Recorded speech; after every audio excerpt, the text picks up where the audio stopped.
Mickey Dickey here, giving my update for my weekly stocks that I'm looking for next week. And again, these are not stocks that I'm necessarily looking to buy, sell, or hold or do anything with. I'm looking for trends. And hopefully this gives you a good idea of what I'm looking at as far as how I'm setting up my clients' portfolios going forward. And then just an update on what happened in the last week of some things that we were looking at. Again, there weren't a whole lot of stocks from the last week we were looking at. The biggest issues for this particular week were CPI on Wednesday, Fed's minutes on Wednesday, and PPI on Thursday. And then you got bank stocks that are coming out this morning. On Monday, you have Schwab. And the interesting about Schwab is that earlier this week, it was down 50% from its peak. So that's a huge drop. And it's going to be interesting to see how it plays out versus regional banks and larger banks. My personal opinion is it's not either. Schwab is a brokerage.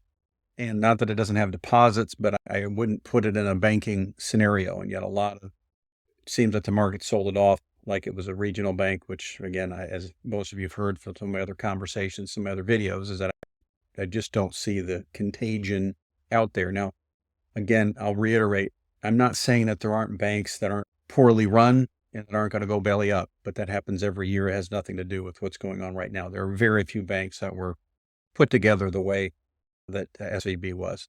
Again, I just don't see that with a Schwab or Interactive Brokers or any of these other companies. And again, I'm not saying they weren't poorly run, but I don't see the run on them that everybody else was seeing being an issue. One of the other issues that we'll see going forward, just to add a little trend that I'm keeping an eye on, is that if somebody has $10 million in a regional bank and wants to move it, where are they going to move it to? In 9 out of 10, it's another bank. So even if you think the bank you're in is not properly run and might have a problem, you need to move the money somewhere. I think what we saw, at least in some of the earnings from this morning from like a PNC bank, it was actually up in deposits and JP Morgan was actually down in deposits. Part of the issue that everybody thought that everybody's going to move their money from the regional banks to the larger banks. And yet that may or may not have happened. The other part of this, remember, is that just because they have an outflow in deposits doesn't mean that they left the bank in and of itself. It just means they're no longer a deposit that could have been moved into a money market, that could have been moved into treasury bills, it could have been moved into CDs or bonds or other things. Again, don't overthink this. You've got two other banks, MTB and State Street. The last one on Monday I'm looking at is JB Hunt. And again, that's more of a what's going on in the actual economy deal. On Tuesday, we've got Lockheed Martin. Again, you got Bank of America. You have Interactive Brokers, Goldman Sachs, Intuitive Surgical. Then you've got J&J, you got PLD there, your Prologics. Again, the play on what's actually going on in America and how things are transitioning and how we're solving some of the problems that we have had over the years as far as getting inventory from point A to point B and other business logistics that are going on. And then you have Netflix and United Airlines, which the interesting thing is that American Airlines this week came out and gave some pretty bad guidance.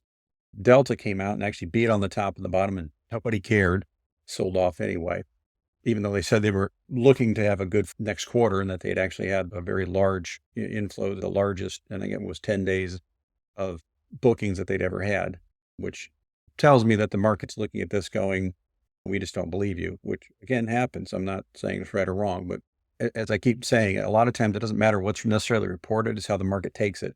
It's like JP Morgan this morning reported that they actually went down in deposits, and yet at one point, at least this morning, pre-market, it was up 6%. Go figure. Wednesday, we've got Steel Dynamics. Then we have CCI, which is Crown Capital.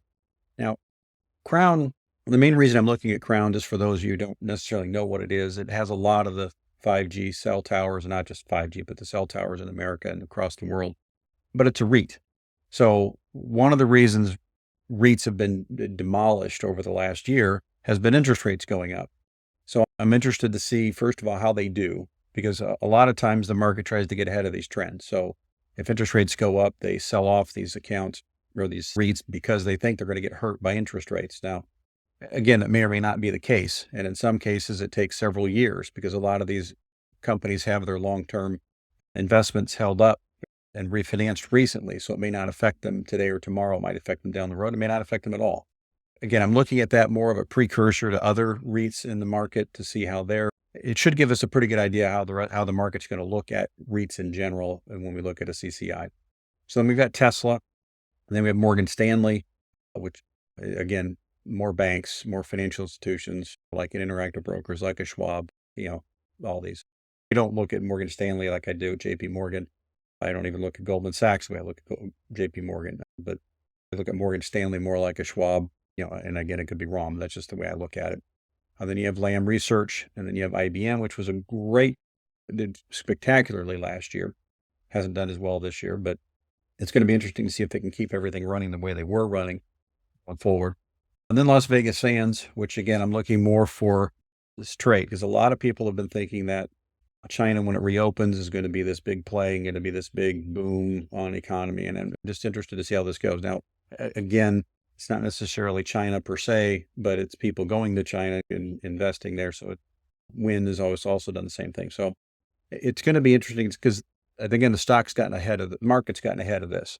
So the question is, can they actually do what everybody's expecting them to do? And again, how does the market respond to it? Thursday, you've got Taiwan Semiconductors, and then you've got Philip Morris, and then you've got AT&T, Union Pacific, which again, the nice thing about Union Pacific, it's more about what's going on with moving things across the country and how that works out, especially with all the derailments over the last couple months.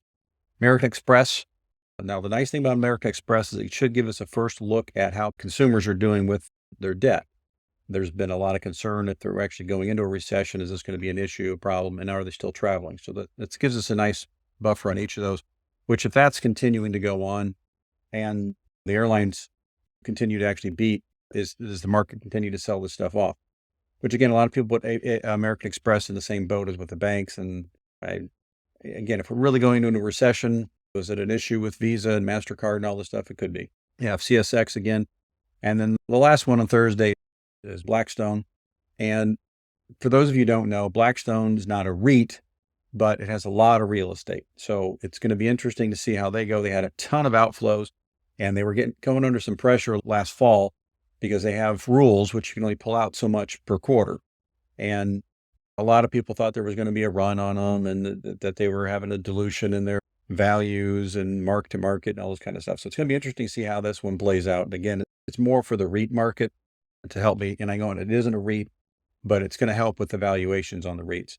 Friday's Procter & Gamble, and then Regions Financial, which again, we get our first look at with Procter & Gamble, how the consumer is doing in reference to, are they moving down the scale? Are they buying generics? Are they continuing to buy the top end stuff? It really should give us a pretty good look at that. And Procter & Gamble, it's a great company, does a lot of great things. But next week's, again, if you look at what I'm looking at here, there's a lot on this radar. You've got a Netflix, you've got a Tesla, you've got Interactive Brokers, you've got Schwab, you've got a bunch of regional, and I forgot to say this, there's a ton of regional banks next week, which again, it's going to be interesting to see how the market responds to this. They've sold them off heavy. So how are they doing with their inflows? How are they doing? Again, the market coming down on the bonds has actually helped with their mark to market on their assets. It's going to be interesting to see how that works out. So next week's really about earnings, to see how we're doing in reference to that. And I know a lot of earnings have come down. So far, we've seen everybody beat, and I wouldn't say everybody, but the bulk of everyone beating, in which we're very early in the earnings season. So it's good. If that continues, we'll have to see if this trends can continue. But so to back up on what happened this week, we had CPI come out, and I know one of my videos, I was concerned that the market was expecting a 5.1 handle coming down from a 6% on the CPI. And I knew it was going to come down. I didn't know it was going to come down that much, and ended up coming down a whole 1%. Now, 1% is huge on the drop on CPI, and huge. I can't explain this enough. And yet the market couldn't care less on Wednesday. Now, also, some people can say, well, the Fed minutes came out in the afternoon. Yeah, they did. And they didn't really say anything. In fact, the only thing I actually found out of there that I found a bit of interest of what they came out of the minutes was quite a few of the board members didn't want to raise at all at the last Fed meeting, which to me, I would have thought would have been a positive thing for the market. It was fair to Midland in the morning. And then once the minutes came out, sold off, which again is not a huge thing. But as I told you guys, keep an eye on the CPI to see how the market reacts to it. The PPI came in even lighter than expected because most of the analysts out there thought it was actually going to be not a great PPI in the scheme of things. And as it was, it's really good one as far as inflation is going. Now it's also showing that the economy is slowing down, which is, again, should be good for stopping rates at some point, which again, the market took that as a positive. When you take what happened on Wednesday and Thursday combined, you got where you should have been having both of them. Because now, personally, I think the CPI is a bigger deal, and no one's making it out. And I get it. I'll continue to beat this horse. Everybody wants to look at core, but it's like there are certain things that just haven't gone through the market yet, and I think you have to look at the totality of it. Now, next month on the CPI, I don't think it's going to come down as much because oil is up this month, and oil, if you'll note it from last year, went down. So you're going to have a convergence of oil prices. So the decrease year over year is going to be less in the month of April than it was last year. I think will come down. I just don't think it'll come down as much.